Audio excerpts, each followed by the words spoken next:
Welcome to the Dream Achievers Podcast, where we focus on business owners and purpose-driven leaders in our local communities.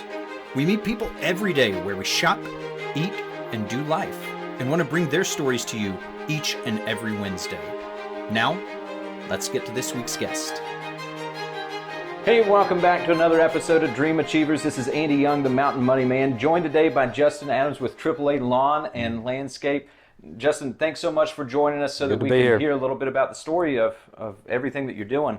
We're here actually at the Willow in Lebanon, Virginia, for an important reason, because you've done some amazing work in the backyard that we're going to show here in a little bit. But with lawn care, with landscape, there's a lot of stuff that goes into it. Mm-hmm. I'm just kind of curious, what was it that originally got you interested in doing that? I think a lot of people that get into business, they see a demand for something. I was probably in 8th grade in high school, and me and my brother, we had people, we actually had a lady we worked for that I sort of blamed for getting us into some of this stuff, and her name was Jackie Farrington at the time. We done a lot of farm work for her, whether it was haul hay, move hay, work on fence. She would tell a few people, well, I've got these great boys that do this work for me, and so then it went into, we was mowing and weed eating here at the church. Then a few church members seen us. We still have a couple of our customers that started with us back in 08 and 09. And it's, they just, hey, we need this, we need that, and it just started. And some things I said, I don't know what I'm doing, but I can help you.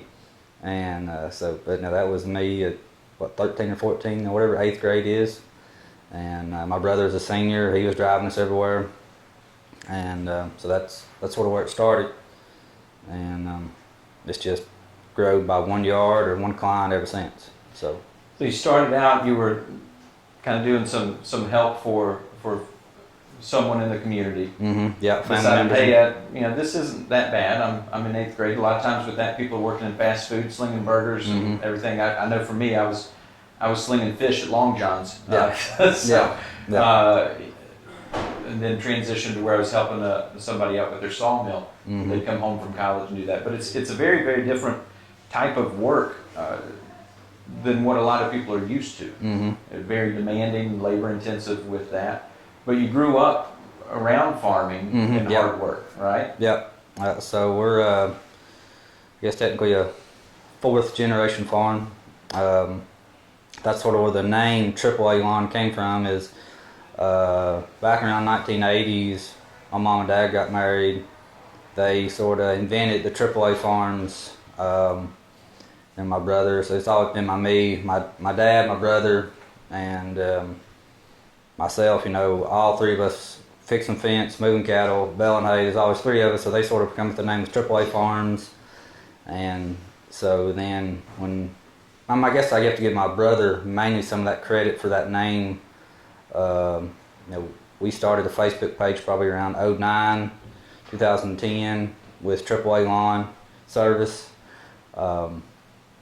And I sort of took over around 2011, into 2010, 2011. My brother actually went out west to work on a combine crew.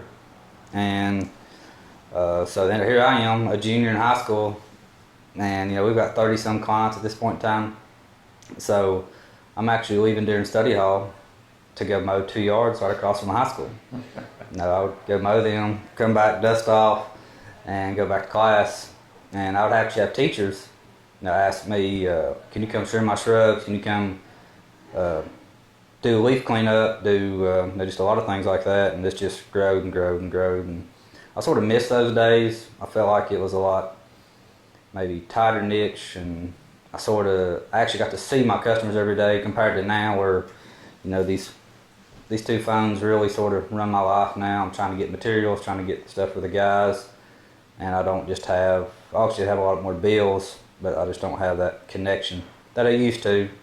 But obviously if you're going to grow, you have to delegate this stuff to other guys.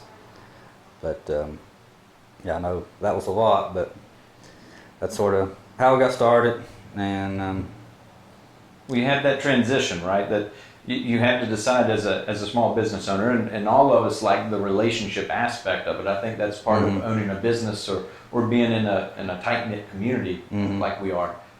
But when you have that decision that's in front of you that you say, okay, I can continue to grow, but I'm going to leave some of these things behind. Yep. You know, we've got all these companies that are around us, these businesses that might have started just as one person or maybe two people, and then it grows to a point where you cannot service people the way that you want to and stay that size. And if you're wanting to go through and you're wanting to grow and you're wanting to add equipment and services, that you've got to continue to expand and go through as well. So when you're looking at that, when somebody says, "Hey, can you help me with X, leaf cleanup?" Right? You know, years ago, I can remember my grandpa that, you know, leaf cleanup for him, he had an incinerator in the backyard. It was rake it up, carry it back, throw it in the incinerator, burn it. But now, you know, when you first wanted to add a service like that and you don't have the equipment, how does that decision get made as far as, am I going to offer that? Am I going to do it with, kind of pull it together with what I've got, or am I going to go buy something to make this easier? Oh, so I can take you back to, you know, we started with a John Deere self-propelled mower, FS85 steel weed eater, and a FS250 weed eater. Big old weed eater, but would cut anything. And a little 38-inch John Deere riding lawnmower. I mean, and the truck was a 1985 F250 diesel with a flatbed that we got the Votech paint for us, and you know, 4-speed manual. It got the job done. And so that's sort of where we started. I still remember our first zero turn we bought used was a Dixie chopper. Then we got into the X-Marts and Toros, and at the time then we just got whatever we could get the job done with. And what really, when I realized, when I had to start paying help and you had equipment break down, you can't afford to pay them men sit there and watch you work on stuff. So that's when I got into, I'm better off to make payments on equipment than I am to pay men to sit there and watch me work on stuff. And that's when I was still running the mowing crew, probably in 2000, and I've probably not been on the mowing crew since, I'm gonna say 2018, 2019 was the last time that I really got to run the mowing crew, and I loved it. If I can mow year round, that's all I would do. But you know, you get these good guys and keep them on, you have to find other avenues of income. But back to your question about when I buy this new equipment is, you know, in 2013 I bought my first brand new X-Mart. I thought it was the coolest thing ever. I mean, so then 14 I bought another one, 17 I bought another one, 18 I bought another one, and then in 2021 I bought 2 more new ones at the same time. So it's equipment is you gotta have equipment. I mean, so sometimes it's scary making those payments, but which now I pay a lot of the stuff up front versus used to. I had to, you know, First Bank and Trust, they've been great to me. Even First Sentinel Bank, and real funny story that I could tell about is Dave Peters up at First Sentinel Bank, and he's still alive. He really, he seen my work ethic, and he lended out an olive branch and said, you know, I'm going to take a risk on you, and because I think I had my first payment when I was 18, maybe 17, I know. And Mom and Dad, they sort of made me do all the stuff on my own, and so I would learn real quick to rely on myself. But yeah, it's been a wild ride. So. Well, it's to your point, you've got to make that decision of the efficiency. So you can, yes, you're going to see the payment, you're going to see the dollars that go out, but it's not a decision of, you know, just deciding, hey, I'd like to have something newer and shinier. It's a utility for you. Yep, consistent. You gotta. That's why I tell my guys, be consistent, especially on the mowing crew. I said, if everybody knows what they're going to get, you know, if we can do the same thing every time, they get that routine. Usually by middle of April, most of my customers can set their watch on us. You know, If we're not there if we're usually there by 10 and we're not there by 12 o'clock, then a truck broke down. I mean, bad happened. But, new equipment, really, trucks aren't as bad, but these mowers, I don't mind to spend money on mowers, skid steers, excavators. I mean, you got to have it. Hey, sorry for the interruption, but when I'm not doing amazing interviews like what you're listening to or watching right now on YouTube, I'm working with people every single day to help improve their financial lives. You know, a lot of people come to me with questions about how can they retire on time, when should they take Social Security, or just are they on track in general with their finances. Down below in the show notes, you'll find information to be able to help see how you're tracking towards retirement with our 90-second retirement readiness quiz. Or maybe you're just wanting to see what can you do to get on track, whether that's paying down debt, student loans, or just trying to figure out, am I making the right decisions every single day? Well, if that's you, click down below so that you can utilize those resources and improve your own financial journey. Now, back to the show. So over the years, the time since you and your brother got started with everything to now, you've expanded your services quite a bit. Yep. From that original just kind of mowing yards, trimming hedges, everything, to now you have not only a mowing crew, but you've got other crews as well. So tell us a little as far as those other crews and what they're handling. So probably around, I'm going to say 2012, when I was in college at Southwest, during the wintertime, I would go help a mason lay retaining wall block. And I really enjoyed that. And I helped him build a few chimneys. Didn't know what I was doing. He just had to say, this is what you got to do, and that's what I would do. But I learned a lot there.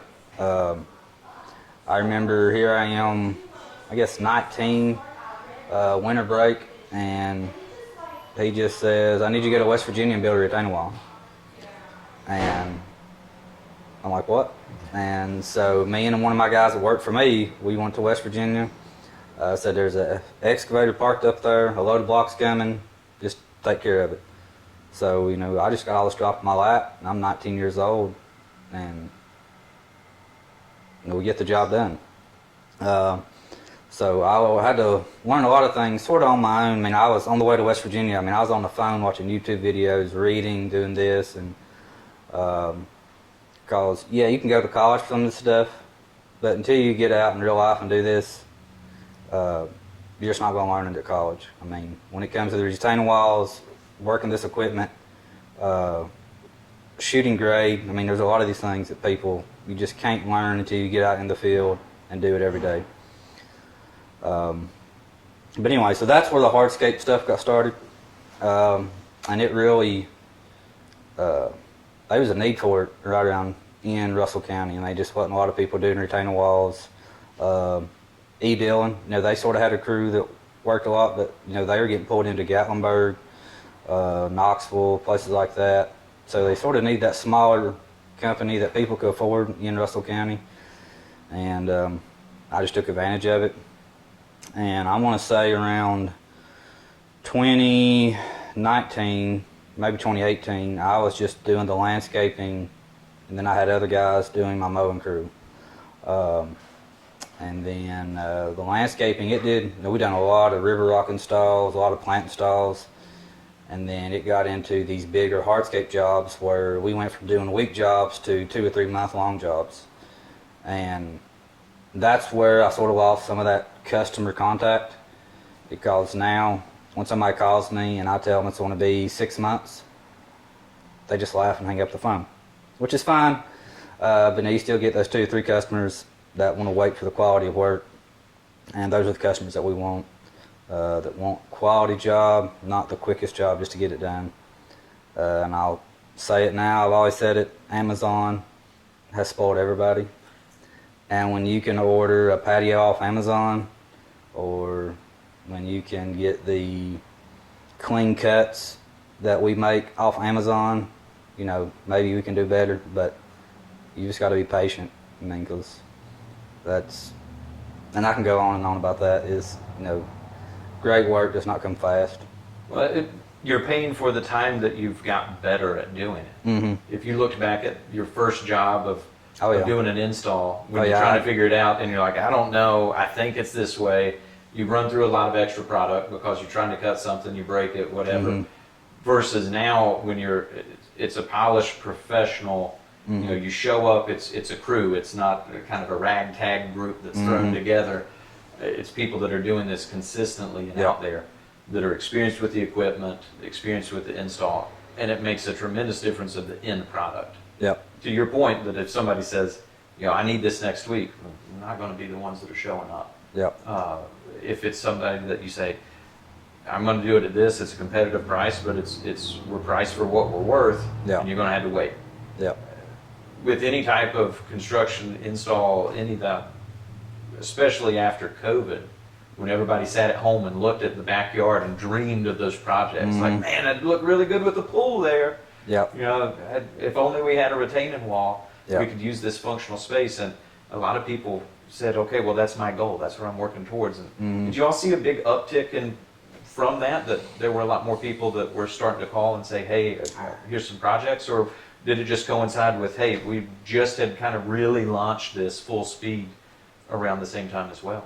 So I was already doing a lot of pavers, a lot of retaining walls before COVID. We did see, uprise, obviously. People were spending money. People were getting these loans to do whatever they could do. And, it didn't really affect us that much. I mean, we was already maxed out. Like, we was already booked out 6 months to a year. So the only thing, right now I'm working on splitting up into 2 hardscape crews. So I'm running the crew, then I've got Shane, he's running my other crew right now. The mowing crew, once, they're pretty well done with leaf removal right now, so they're coming in, we're all splitting up.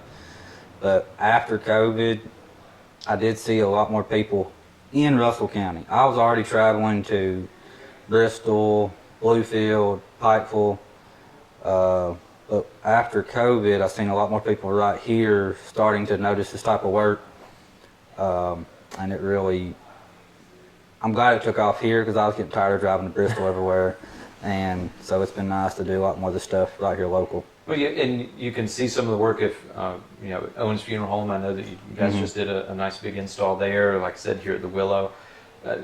So as far as quality work, being able to see it, somebody's not looking at just pictures, they're able to stop by and Right. actually look at it and see some of that work in the quality and the fit and finish of what you're doing. I'm always curious, Justin, you've done this for a while now. What do you want to see as the next phase with AAA Lawn and Landscape?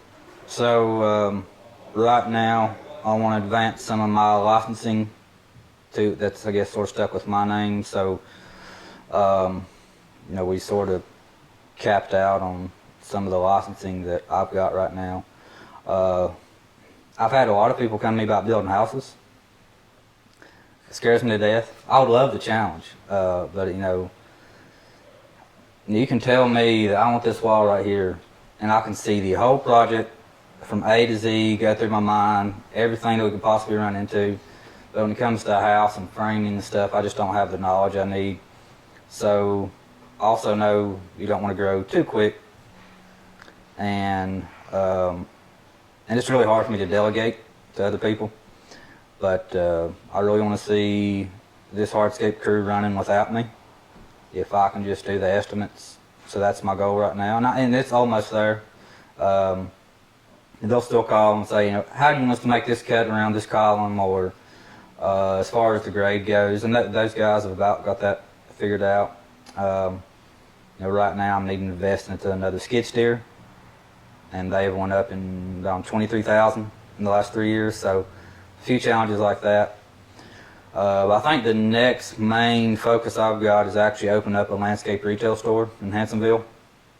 So that's something I'm really, because I'm 30, which I know that's still young, but I can tell that I've laid a lot of block, from the time I was 15, 16 to now. So for the last, we'll say 10 years, I've had a block on my hand about every single week of my life. So I'm sort of ready to get into the retail side. I know the money's not there in retail, but at least my body will thank me, and so that's that's my next, I think, main adventure. So with trying to open a retail shop, what's the main goal there as far as to service the community?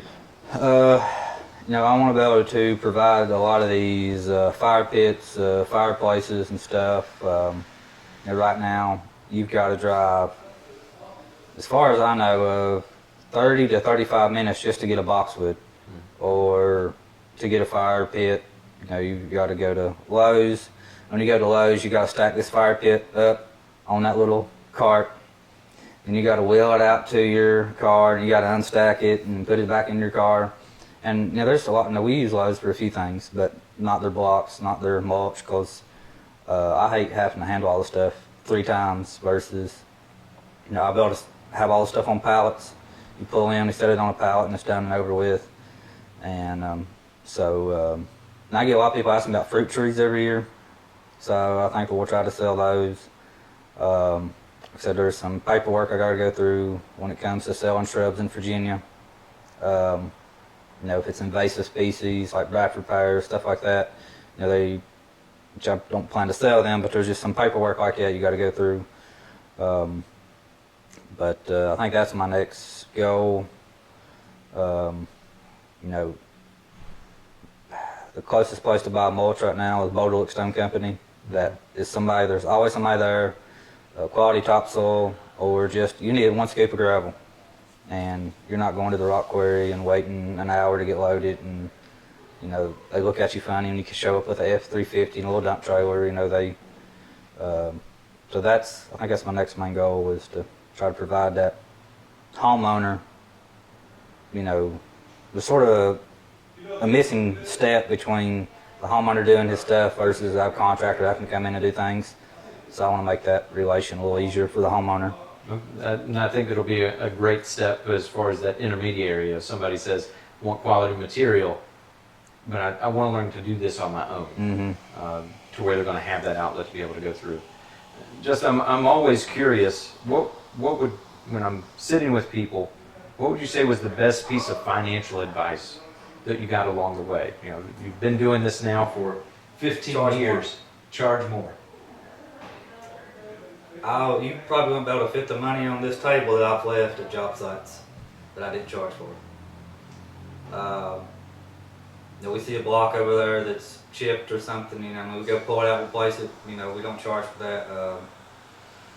There's just a lot of times I didn't charge enough. A lot of things I didn't know to charge for. My family was either teachers, coal miners, bus drivers, farmers. There just wasn't a lot of business entrepreneurs from my family, so but really what got me into charge more is I just went to talking to other business owners, maybe 10, 15 years older than me, but I just went to, I wanted to be in a room where I was the, dumbest person. I was wanting people to look up to, talk to, and, they said, you just got to charge for them. If you want that equipment, and you said you got to provide a consistent, perfect service, but you can charge more for it as long as it's perfect. And so that's really, we've strived on not doing as many jobs, but doing perfect jobs, and just cleanliness on a job site, but charge more has been, because I don't know how many, I'm not trying to throw shade to other companies, but how many companies are actually paying payroll taxes. They're insured, their guys are getting retirement, insurance, and, I'm not gonna say we're the only company, but I don't know a lot of smaller companies in my type of work that actually do this, the payroll taxes, and really do all the stuff the way you're supposed to do it. And I think it's one thing sort of help carry us is when my guys come on, they're like, you 1099 or W-2? And I'm like, no, we're W-2, we pay in taxes, and some guys want that, and then there's other guys that call me but that's made a big difference, is running things right. I sleep at night, I'm not worried about it. If some employee gets mad and wants to throw a fuss, we done everything right, he's paid into workers' comp, stuff like that, so luckily we've not had anybody I've had one claim on workers' comp, and that's due to a dog bite. Mm. So I've been lucky.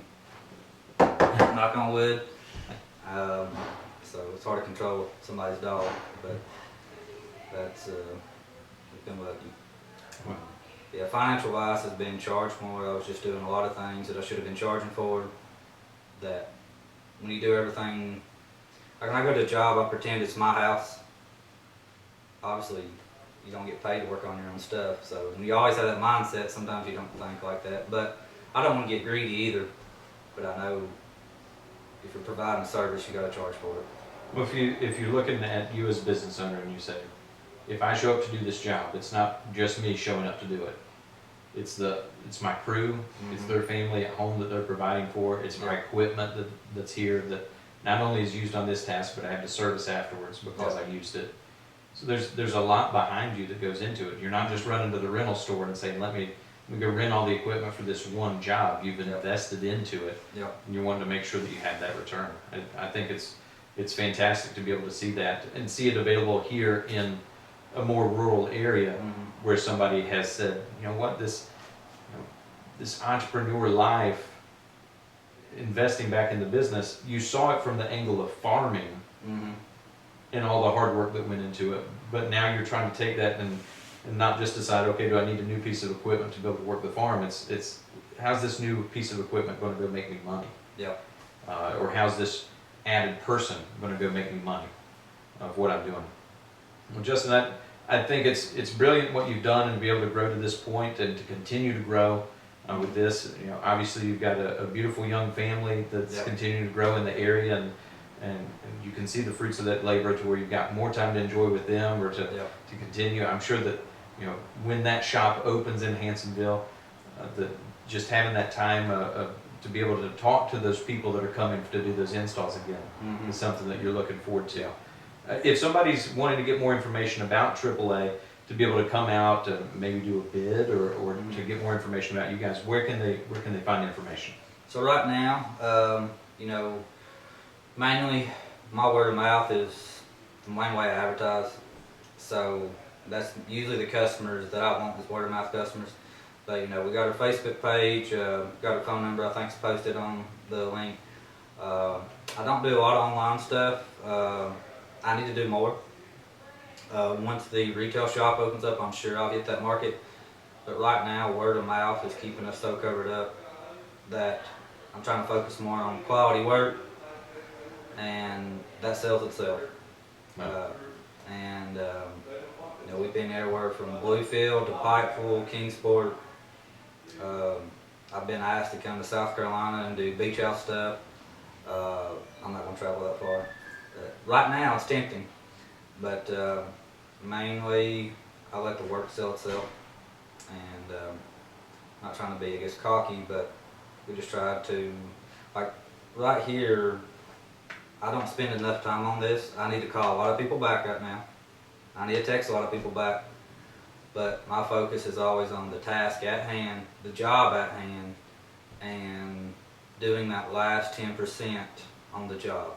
A lot of contractors will get the main job done, but that last 5 to 10%, whether it's putting sod down, blowing the driveways off, you know, those are the people who are like, man, they done a pretty good job, but they didn't do this. And that's where we really try to go a step ahead and do that. And yeah, our Facebook page has, you know, basically pictures of everything we do. It's free. That's one reason I love it. Everybody's on Facebook. And yeah, you may Google who can do hardscaping, but if your friend shares my page and talk, man, I'm needing a wall, and you see that, and you're gonna call that person before you call somebody online you don't know. And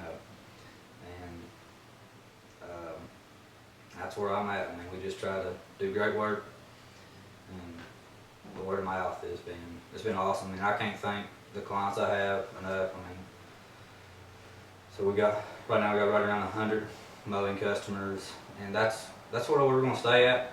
I've been asked to go to admin stuff a lot, but we just stay right here in Lebanon, Russell County, doing our mowing. The hardscape crew travels quite a bit, but that's what we're content with. So. Wow. You guys do great work. I'm excited to continue to see the growth that happens with the company, and all of us are rooting for you. Seeing that if when we have people that are local in the community that have an idea, just grab it and run with it and continue to improve. Well, Justin, again, I appreciate your time to be able to share with us. Until next time, this is Andy Young, the Mountain Money Man, telling you that I'll catch you down the road.